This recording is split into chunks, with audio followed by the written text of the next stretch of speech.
Write 4.7 times 10 to the power minus 1 as an ordinary number.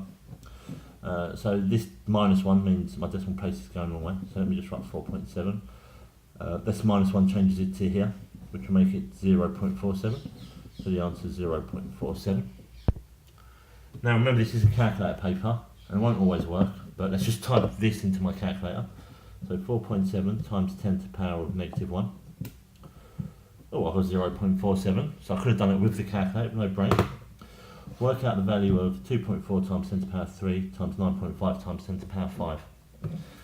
Now, I'm going to do it two ways. First of all, I'm just going to write it into my calculator, see what happens.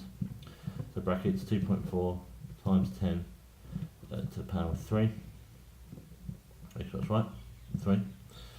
Times brackets 9.5 times 10 to the power 5 in brackets. So I've typed in exactly what it says. I've got 2 to 8, that's 1, 2, 3, 4, 5, 6, 7. 1, 2, 3, 4, 5, 6, 7. Okay. Now all I need to do is convert this into standard form, because it is.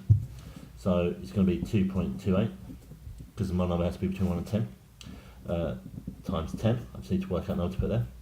1, 2, 3, 4, 5, 6, 7, 8, 9 times 10 to the power 9. There is another way you can do it.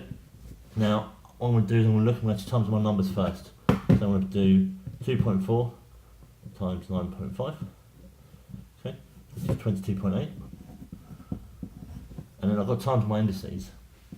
So I'm putting times 10. Now, when you times your indices, we keep your base number and we add it. The other way you can think about it is this one here is 10 times 10 times 10, and that is 1, 2, 3, 4, 5. But together we've got 1, 2, 3, 4, 5, 6, 7, 8. 5 plus 3 is 8. Okay. Now this actually ruins the rules of standard form, because 22.8 is too big of a number. So if I make this one 10 times smaller, to adjust I need to make this bit 10 times bigger. Both answers are the same, and it doesn't matter which way you do.